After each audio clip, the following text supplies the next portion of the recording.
అందరికీ నమస్కారం. ఈరోజు ఆంధ్రప్రదేశ్లో గతంలో ముఖ్యమంత్రిగా ఉన్న వైఎస్ జగన్మోహన్ రెడ్డి గారు నమ్ముకున్న వాళ్ళకు కూడా మోసం చేయటం అంటే ఇదే. ఎవరైతే తను నమ్మి కడప, పులివెందుల ప్రాంతాల్లోని కాంట్రాక్టర్లు కానీ, వైసీపీ సానుభూతి పరులు కానీ, వైసీపీ లీడర్లు కానీ గత 5 ఏళ్ళు వైసీపీ ప్రభుత్వం ఉన్న 5 సంవత్సరాల్లో కాంట్రాక్ట్ పనులు చేసిన వాళ్ళందరికీ కూడా ఆయన దిగిపోయే లోపుగా బిల్లులు ఇవ్వాల.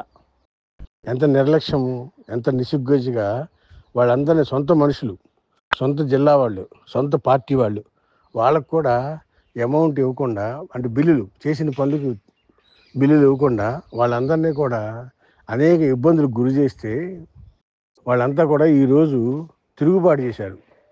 పులివెందుల్లో జగన్మోహన్ రెడ్డి ఇంటికాడ రాళ్ళు రువ్వారు.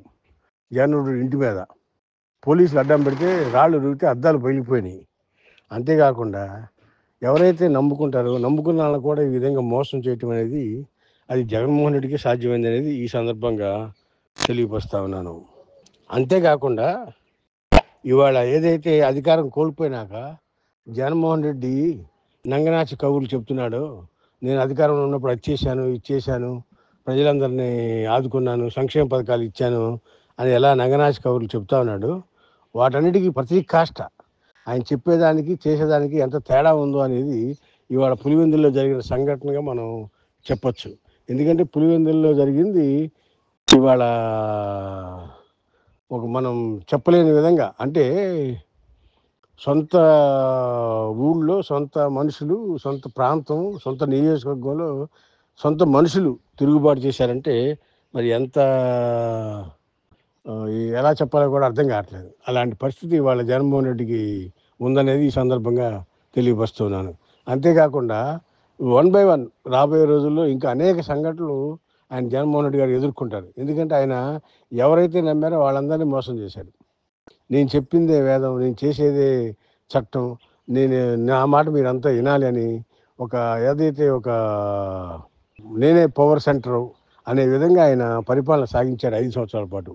ఎమ్మెల్యేలని, మంత్రుల్ని కూడా ఎవరిని కలవకుండా 150 మంది ఎమ్మెల్యేలు ఉంటే అందులో సగం మంది కలిసి ఉంటారు ఆయన నెలకి.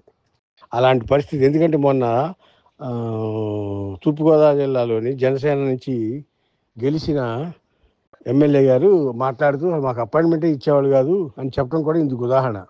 అలాంటి పరిస్థితిలో జగన్మోహన్ రెడ్డి గారి పరిపాలన సాగిందనేది ఈ సందర్భంగా తెలియపరుస్తాం. అంతేకాకుండా సొంత చెల్లి, సొంత తల్లి, కుటుంబ సభ్యులందరూ కూడా ఆయన మీద వ్యతిరేక గళం విప్పారు. ఎందుకంటే మన ఎలక్షన్లో చూసాం కదా, అటు షర్మిల కానీ, అటు విజయమ్మ గారు కానీ, అటు సునీత గారి తల్లి గారు కానీ, వీళ్ళందరూ కూడా దగ్గర కుటుంబ సభ్యులంతా కూడా జగన్మోహన్ రెడ్డి గారి విధి విధానాల మీద, ఆయన చెప్పేదోటి చేసేదోటి, ఆయన చర్యల మీద వీళ్ళంతా కూడా తిరుగుబాటు చేశారు. అత్యంత హేయంగా ఇవాళ జగన్మోహన్ రెడ్డి ఓడిపోయాడంటే దానికి కారణం వీళ్ళ కుటుంబ సభ్యులు కూడా ప్రధాన పాత్ర అనేది ఈ సందర్భంగా తెలియపరుస్తారు. నమ్ముకున్నాళ్ళు, నమ్మినాళ్ళు కూడా ఈ విధంగా ఉన్నారంటే ఆయన మనస్తత్వం ఏంటనేది వైసీపీ కార్యకర్తలు, నాయకులు అందరూ కూడా అర్థం చేసుకోవాలి. 1 by 1 అందరికీ అర్థమవుతుంది. ఇప్పుడు ఇక రాబోయే రోజుల్లో ఎవరు ఉంటారో ఎవరు పోతారో కూడా మనం ఎదురు చూస్తూ ఉండాల్సిందే. వేచి చూద్దాం ఏం జరుగుద్దో. హాయ్ ఫ్రెండ్స్, మా ఫ్యూచర్ టుడే ఛానల్ చూస్తున్నందుకు చాలా థ్యాంక్స్. మరిన్ని లేటెస్ట్ వీడియోస్ కోసం వెంటనే సబ్స్క్రైబ్ చేయండి. అలాగే ఈ బెల్ ని కూడా రింగ్ చేసేయండి. మా లేటెస్ట్ వీడియోస్ నోటిఫికేషన్స్ అన్నీ మీ మొబైల్లో వస్తాయి. మా వీడియోస్ మీకు నచ్చితే లైక్ చేయండి, షేర్ చేయండి, నచ్చకపోతే కామెంట్ చేయండి.